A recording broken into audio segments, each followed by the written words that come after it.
Apple's Worldwide Developers Conference. So Apple computers released, they did their announcement of the annual June Worldwide Developers Conference, and they talked about a bunch of different things, and I'm creating a video about this. Why? Because, I'm interested in technology, and I've done a few tech videos. Those seem to be kind of popular on YouTube, so I'm trying this out.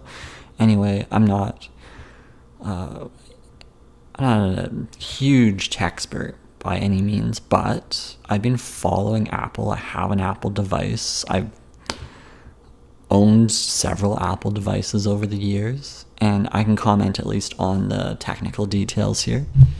So there's an update. There's the iOS 14. I skipped through the keynote, which I just want to mention. I thought it was brilliantly laid out. I just kind of skipped through all the different details, so I just want to go through it really quickly. But I thought the execution was amazing. The way it was delivered was amazing, considering the circumstances of this worldwide thing that's going on. This event, though, I thought it was quite polished, and nowadays with operating systems, whether it's Apple or Android, these are incremental updates. They're not game-changing things. But there was one thing that I should mention, which I thought was fascinating, which might show the direction of where the desktop operating system is going for Apple, right? So they did updates across the board for their iOS, their iPad OS, their Watch OS, and then the macOS. macOS, I want to bring this up because I noticed that they made some things like little notifications and whatnot have been updated, and they look more touch-friendly. They didn't mention this, but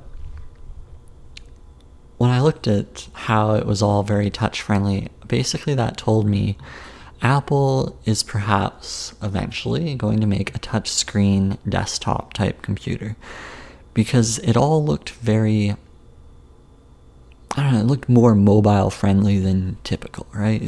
The app icons looked just like your smartphone's app icons, and then the same with your iPad. It's like everything looked a little bit more consistent with what you would see on your mobile device. And to me, that basically indicated that Apple could, down the road, release a touchscreen device. It would make sense because everyone else on the Windows side has come out with touchscreen devices. So even Chromebooks have the touchscreen sort of flexibility. As someone who is now just solely the Chromebook user, I have to say that making things mobile friendly and desktop friendly is a no-brainer. So the operating system should be. And macOS is not really mobile, or it's just not really there yet. But hey, the notifications, they look very smooth and fluid, so I could see them eventually releasing a touchscreen model that would actually work quite well for macOS.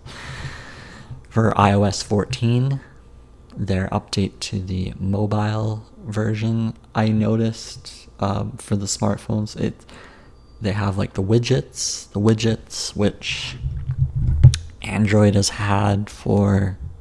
They've always had widgets, so that was an interesting release. And I don't even know why they've taken so long on so many different things. Well, I think the big reason is because they want to make everything perfect. So they want it to just be smooth and seamless and not complicated, and anyone can figure it out. That's one thing. And widgets are a little bit more complex, I guess. They have this app library thing, which kind of takes all your apps and compiles them into little folders and whatnot. That's really helpful. The Watch OS has the sleep tracking, so you can now have your watch on while you're sleeping and it will track your sleep. I mean, a lot of fitness trackers have this. You've got like a 2-day battery life on your Apple Watch, which is really small. Like, I don't even understand how people could make use of this. What happens when you're just, you're using it for sleep, and then when do you charge it?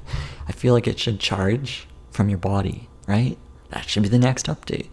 Seems fancy, but why can't they do that? Use your body energy, your thermal energy to charge these devices, right? That would be cool. Or like your phone charges in your hand. And now I'm just thinking like way out there. I'm thinking way out there for a lot of things, but why not? That's pretty much it with like those little updates. So I see the devices being incrementally improved, right? And that's really all you need to do in these days, just little updates. What I find with these developer conferences is they don't go too crazy. They could just blow everything out of the water, but they don't have to. They have an ecosystem. They have a huge fan base. All they need to do is little updates, and this is what they've done. And you know what? They'll do quite well just from these little updates. Overall, I liked the delivery of the conference. I wish that there were more massive updates. macOS is, well, they said it themselves, in 20 years, this is the biggest update they did to their desktop system. So that's something to think about there. So if you're in the market for a laptop, they're going to be launching a huge change. Now, is it a change for the better? I don't think so yet, because they need a device that comes out that's touch-friendly. So far, they don't have a touch-friendly device on the desktop arena. So maybe one day they'll have a touch device, but right now it's not quite there yet. It's not quite mobile or touch friendly, and I hope it gets there. But the idea of continually separating all of these operating systems so they're all different, I don't know if that's the best thing. For one, a smartphone and a tablet have very similar functionality. You should be able to do the same for both. I don't see too much of a difference. Like, why can't I do things on the iPad? Like, why can't I have the weather app on there and different thing? Actually, I think the weather app's on there now. I think there's a widget for that, but it's like some of the things that are on the iPad should be on the iPhone, and vice versa. Split screen should be more developed on the iPhone as well. So between tablet and smartphone, I don't see the need to separate those. I feel like those can be consolidated, but they've decided to separate them. Why? Well, you have bigger screen sizes, so you could do different things. I sort of understand that, but then it becomes more complicated. How much time and resources are you spending on that operating system versus the other one? And you can see that they all have these little incremental updates, but nothing earth-shattering, nothing life-changing.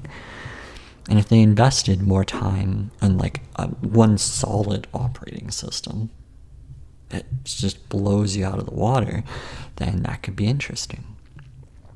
Because as we look more and more at the main operating systems, they're all getting closer and closer to something similar, right? macOS is looking more and more similar to iPadOS. And then iPadOS and iOS, they're like starting to look closer together as well, especially with widgets on the smartphone. I see picture-in-picture has come out, which I think is really neat. A few messaging changes, or you can pin different messages to the top. I think, yeah, there's a lot of cool things that are showing up here. Overall, is it going to get me excited for an Apple product? I don't think it's going to be single-handedly the thing that makes me go out and buy a desktop computer from Apple or a new phone from Apple. I don't think there's anything there that's really changing my life.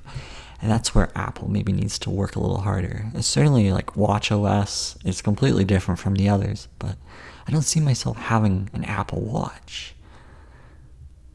If I want a fitness tracker, I'll get like a fitness tracker. And the Apple one just has some limitations to it.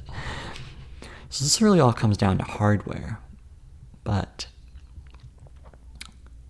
we'll see what happens, right? We'll see what happens with things as they develop.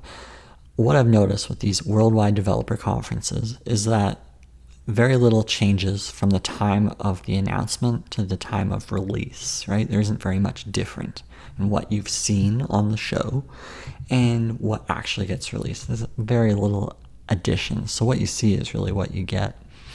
And things get improved when it eventually is released. But yeah, it's an interesting June update. So I thought I'd make this video, talk about things, and hope it's interesting. Okay. Till next time. Bye.